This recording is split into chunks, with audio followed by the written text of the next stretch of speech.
You set goals, you make plans, you mark deadlines on your calendar, and then you put it off again, miss the deadline, blame yourself, and push through it with force. Why? The truth is, those aren't your real goals. Your brain doesn't see any meaning in them. That's why your motivation fades, and even success feels fake. You're not lazy, you've simply lost your path, your sense of purpose. And in this video, you'll learn how to find it again. You'll learn how to build a system that doesn't break you, but moves you forward. A system that gives you energy, clarity, and the kind of inner power that people find dangerous. If you're tired of fighting yourself, watch till the end. You're used to setting goals, imagining the desired outcome. A car, an apartment, a diploma, a perfect image in your mind. You write down your goal, map out the steps, create a plan, set the deadlines, and at first, it works. You feel a burst of energy, a sense of momentum. It feels like the real direction, but then a day passes, a week, and it all starts falling apart again. You lose motivation, you procrastinate. So why does our desire fade? The truth is, it's just how the brain works. When we dream, the prefrontal cortex activates, the part of the brain that can imagine the future. It creates vivid, inspiring images. The problem is, we get used to them very quickly. You buy the car of your dreams. The joy lasts a few days, then it just becomes your car. You get your diploma. A week later, no one even mentions it. Even Olympic champions feel empty again, a month after victory. This is called hedonic adaptation. Our brain gets used to everything, even the things we wanted most. But the brain still craves the high. And if joy fades quickly, it starts chasing the next hit. A new goal. Bigger, better, higher. That's how we develop an addiction to goals, a cycle where you can't stop, but never feel truly fulfilled. Every achievement is like a flash, bright, and then nothing, empty. That's why you procrastinate. Your body no longer wants to move forward because deep down it knows it's another illusion. The problem isn't you, it's not your discipline. It's the system you're living in, a system where goals matter more than meaning, where you're not running towards yourself, but away from your real self. We were taught that if we just set the right goal, everything will fall into place, but that's a lie. Fulfillment doesn't come from the future. It's born in the process, in the flow. When you do something that genuinely resonates with you. That's why goals don't work. Because they're like a carrot on a stick. It's a poor way to stay motivated through life. You don't need another plan. You need a real understanding of yourself. So why do we keep setting goals if they lose power so fast? Because underneath all of it, there's fear. When you lose meaning, you lose motivation. And instead of stopping to reflect, you start pushing harder. Come on, be disciplined, get it done.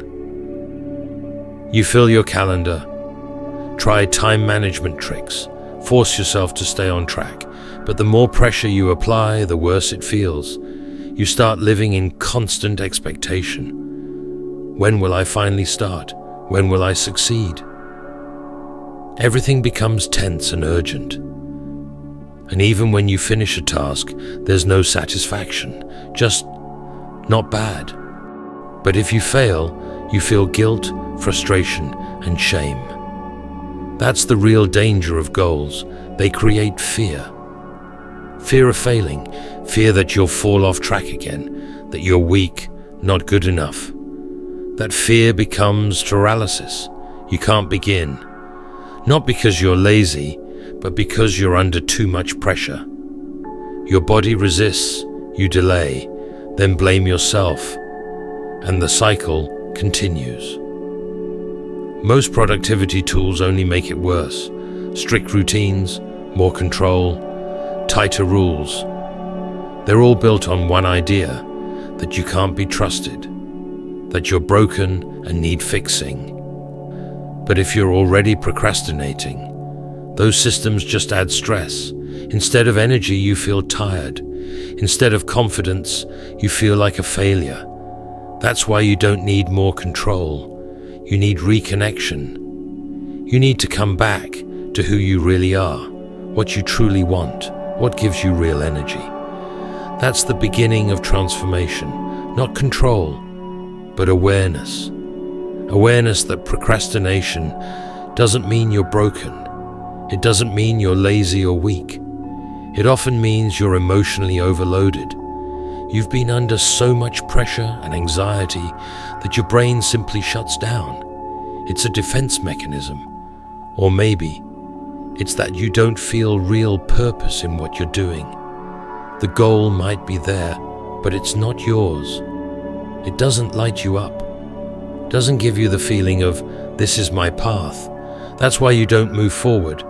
Not because you can't, but because your whole system is saying, this isn't it. Just imagine you're standing at the base of a massive mountain, and at the top, that's your goal.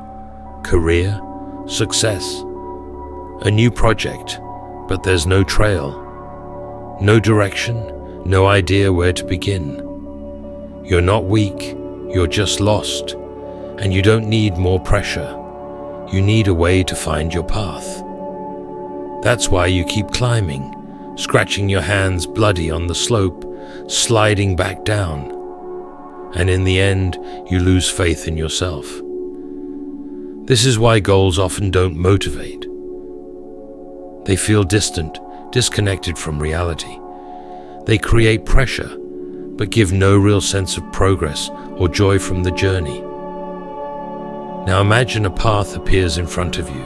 It's narrow, but clear. You see where it leads, and each step makes sense. This is path-based motivation. Not focusing on the peak, but on the process. When every step matters, and that's what brings real energy. Not the result, but the feeling. I'm moving. I'm alive. I'm on my path. Picture yourself finally finding your own way and stepping onto it. No more constant inner struggle or procrastination. You do what really matters. You stop wasting time. You act with clarity. In 6 months, you've settled into your rhythm. In a year, you feel more confident, not lost in chasing someone else's goals. What will you have achieved? And in 10 years, you're living life the way you truly want. No emptiness, just meaning and joy. That's not a fantasy, it's reality. If you choose your own path and commit to it. But to get there, you need to admit the problem. You're procrastinating, and it's time to face that. Procrastination isn't laziness. It's when you can't convince yourself to start what really matters, right now. So you scroll endlessly, binge shows, clean things that don't need cleaning, or just stare at the ceiling, doing anything but the work that's truly important. But procrastination isn't rest. Rest gives you energy. Procrastination drains it. The more you put things off, the less strength you have to begin. And that creates a cycle. Guilt and helplessness make it even harder to take the first step. So again, you do nothing. This is an ancient issue. Even the Roman philosopher Seneca said, "While we waste our time hesitating, life speeds by." Procrastination is one of the main reasons people don't live fully. The saddest part? The regrets. Not of what we did, but what we didn't. Missed chances, unlived dreams. So no, procrastination isn't a small habit. It's a major obstacle to a meaningful life. Now that we understand this, let's look at how to break the cycle. There are two important steps. First, self-awareness and care. Second, building motivation based on your path, not just abstract goals. Step 1 is tuning in. Procrastination is often tied to exhaustion and stress. That's why you need to listen to your emotions and respond with care. Step 2 is about meaning. Learning to see the value in every step, not just the end result. That's what brings real, sustainable motivation. These two steps help you exit the loop and move forward.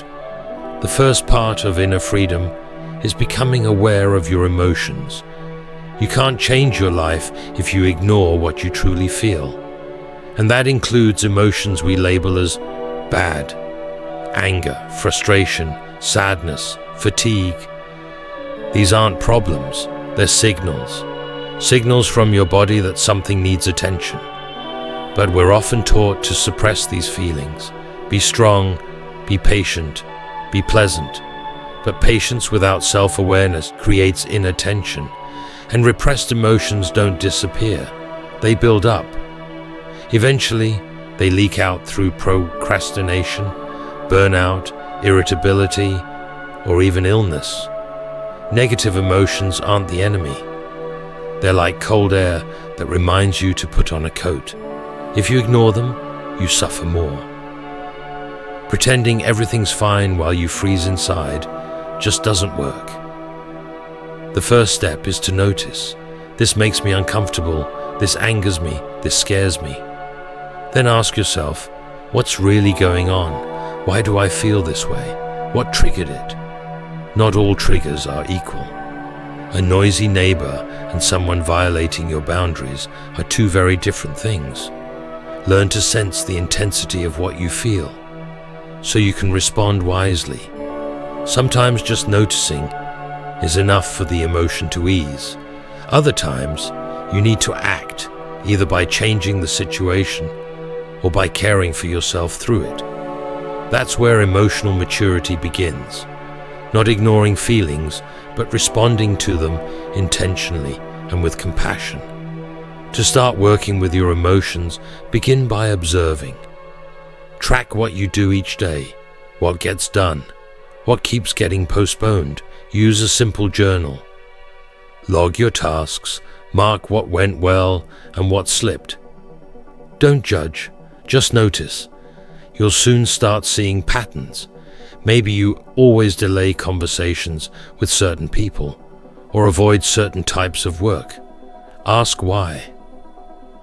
Often the issue isn't willpower, it's fear, resentment, or anxiety.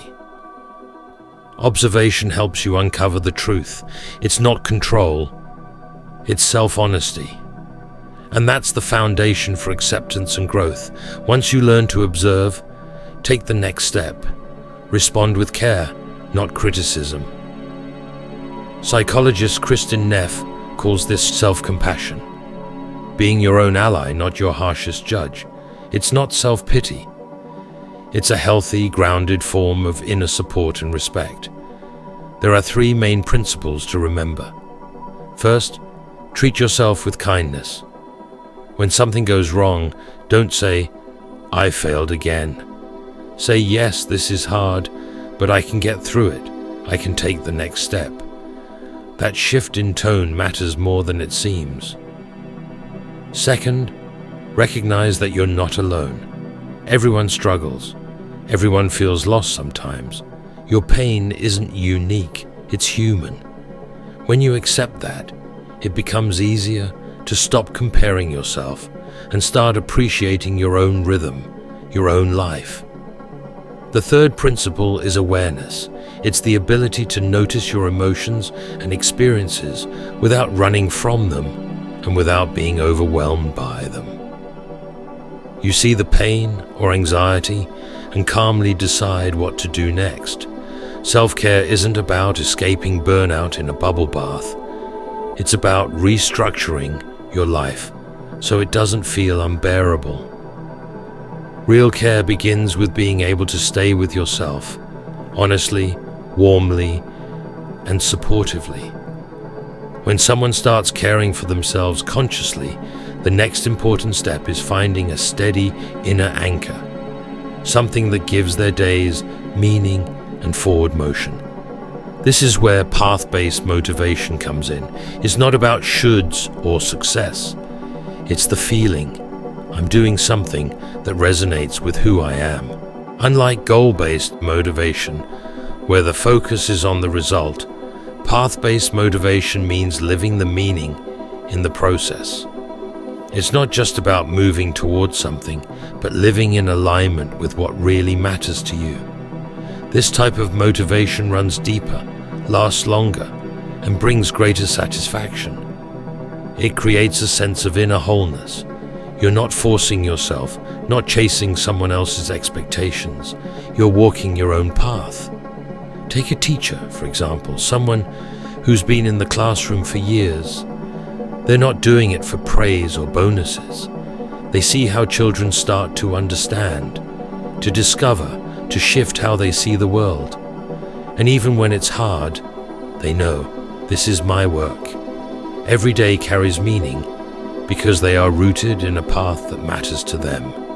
To build this kind of motivation, ask yourself an honest question. What would I do even if the outcome wasn't guaranteed, even if no one praised me for it? That answer helps shape your personal vision, what you're willing to spend your life doing, simply because it matters to you. Along this path, it helps to define milestones, small steps that show you're moving in the direction you want. They aren't goals in themselves. They're like lights along a trail. They help you stay on course, to keep moving without getting stuck. When you're engaged in a process that aligns with your vision, flow states arise. You're fully present, time fades, and energy returns. You're not waiting for things to get better. They already are. That's the essence of path-based motivation, a state where you feel that you're living your life, not someone else's. And imagine how powerful that motivation becomes when it's fueled not just by your goals, but also by your care for others. Altruism isn't about self-sacrifice. It's about inner fulfillment. Research shows that meaning often arises when we act beyond self-interest. We're social beings. We've survived through cooperation and mutual support. It's built into us. When we add care for others to our vision, when we contribute something greater than ourselves, our motivation strengthens. Our path becomes more grounded and more inspiring. It gives us something to hold on to over time. Now let's talk about how to bring this to life. Your path can only be built by you. It begins with your personal vision, which you can develop through the next exercise. It's powerful and can truly change your life. But you must do it honestly, consistently, and preferably in writing. Take your time. There's no need to rush. It's a checklist that reveals your personality, your depth, your mission. What idea or quote truly inspires you? What matters to you? What are your values? What would you do if you could do anything? What kind of activity motivates you? What do you want to do for others, not just for yourself? These are complex questions. Come back to them when you're ready. Your answers become the foundation of your personal vision. This isn't a to-do list. It's the framework of your path. You're building it yourself. You don't need to finish it all at once. Even when you think it's complete, revisit it. Your answers may shift as you grow. You'll discover new aspects of yourself, new directions to explore. You'll find the full worksheet in the video description. I've also included 2 more exercises that can deepen your vision. If you feel ready, go back to them. And if you don't want to lose this resource, save the video, hit like, and subscribe. But once you build your personal vision, you need to reinforce it. Write it down and keep it where you can see it. That could be your answers, a quote, or even a manifesto. This isn't just symbolic, it's a living part of your life. Read it in the morning and during hard moments. It will remind you why you care, why you live. Strengthen your emotional bond with it. Add quotes, images, or photos that inspire you. Anything that brings your text to life and makes it feel closer. Focus on the process, not just the outcomes. Write about actions that give your life meaning. For example, I want to help people find their place in the world, instead of, I want to be a coach. Try to add an element of altruism. It will fuel your motivation and give you more energy to live. And finally, create a personal anchor, an object that connects you to your vision. A talisman, a piece of jewelry, even a phone wallpaper. Something that reminds you, this is who I am and this is where I'm going. So now you've formed your personal vision, started asking the right questions, and shifted your focus from goals to the journey itself. And here's the most important truth: this works. Motivation becomes sustainable not when you chase results, but when you grow. When you move step by step and feel yourself becoming who you are. When you don't just want something, you know why it matters. Not for the checklist, but because it's your life.